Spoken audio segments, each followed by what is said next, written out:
एक तरफ तो पीएम मोदी देश के लिए दिन रात मेहनत कर रहे हैं, देश को आगे बढ़ाने में लगे हुए हैं।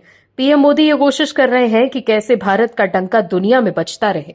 लेकिन कांग्रेस की तरफ से जो खबर आ रही है उससे पार्टी एक्सपोज हो गई है।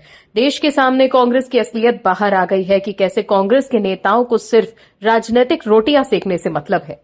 राहुल गांधी ऑपरेशन सिंदूर को लेकर भी देश के विदेश मंत्री एस जयशंकर पर सवाल उठा रहे थे, लेकिन दूसरी तरफ कांग्रेस के ही वरिष्ठ नेता शशि थरूर लगातार देश के लिए आवाज बुलंद कर रहे हैं, लेकिन इसके लिए भी कांग्रेस को लगातार मिर्ची लग रही है। हालांकि कांग्रेस लाख राजनीति कर ले, लेकिन शशि थरूर को पता है कि जब बात देश की आती है तो दलगत राजनीति से तो ऊपर उठना ही पड़ता है, नहीं तो देश के लोग ये बात भाग जाते हैं कि इस समय भी आप देश के साथ नहीं बल्कि राजनीति के साथ खड़े हैं। वहीं शशि थरूर पर भी कांग्रेस के नेता निशाना साध रहे हैं, लेकिन थरूर ने भी साफ कर दिया है कि जब बात देश की आएगी तो वो किसी की नहीं सुनेंगे। थरूर ने इस बार अपने विरोधियों को करारा जवाब दे दिया है, जिसके बाद कांग्रेस एक्सपोज हो गई है। क्या है पूरी खबर, बताते हैं आपको इस रिपोर्ट में। दर्शकों, आपको बता दें कि शशि थरूर को लेकर कांग्रेस में घमासान मचा हुआ है। दरअसल भारत सरकार ने ऑपरेशन सिंदूर की सफलता और पाकिस्तान के चेहरे को बेनकाब करने के लिए सर्वदलीय प्रतिनिधिमंडल की टीम दुनिया के कई बड़े देशों में भेजी है। इसका हिस्सा कांग्रेस के नेता शशि थरूर भी हैं। इस दौरान उन्होंने पनामा में हुए बहुपक्षीय प्रतिनिधिमंडल के कार्यक्रम में बयान दिया था कि बीजेपी सरकार में पहली बार क्रॉस बॉर्डर सर्जिकल स्ट्राइक की गई थी। इसको लेकर वो विवादों में घिर गए हैं।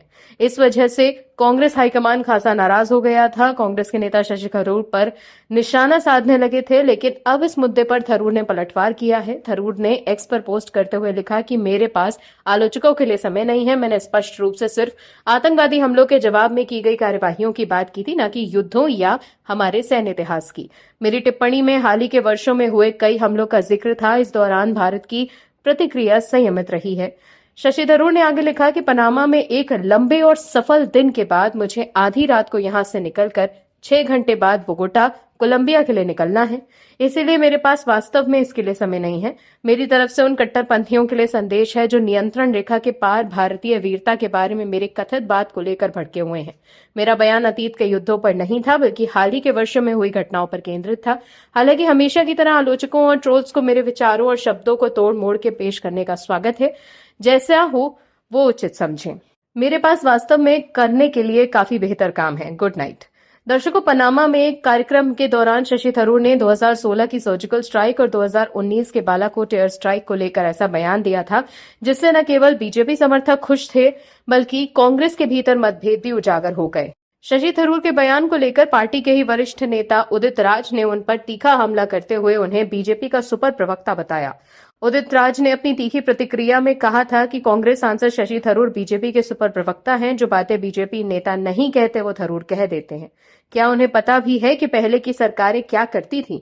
उदित राज ने अपनी ही पार्टी के सांसद शशि थरूर की टिप्पणी पर कहा है कि बैठक के लिए जो प्रतिनिधिमंडल भेजे गए हैं वो इस देश से कांग्रेस का नाम मिटाने की कोशिश कर रहे हैं। उदित राज ने कहा कि शशि थरूर का कहना है कि पीएम मोदी से पहले किसी ने भी पाकिस्तान के साथ एलओसी या कोई भी अंतर्राष्ट्रीय सीमा पार नहीं की। ये झूठ है और कांग्रेस को खत्म करने की साजिश है। उन्होंने कांग्रेस पार्टी का अनादर करने के बजाय अपने कर्तव्य पर ध्यान देना चाहिए। कांग्रेस ने अतीत में आवश्यक कदम उठाए, लेकिन कभी भी इसका प्रचार प्रसार नहीं किया। इसलिए अपने पक्ष में वोट जुटाने के माध्यम से रूप में इसका इस्तेमाल उन्होंने नहीं किया। वहीं उदित राज के इस बयान को कांग्रेस नेता जयराम रमेश ने शेयर किया है। इसके अलावा कांग्रेस के दूसरे नेता भी थरूर पर पलटवार कर रहे हैं। तो देखा आपने कैसे कांग्रेस के नेता कह रहे हैं कि शशि थरूर भारतीय जनता पार्टी के प्रवक्ता बन गए हैं।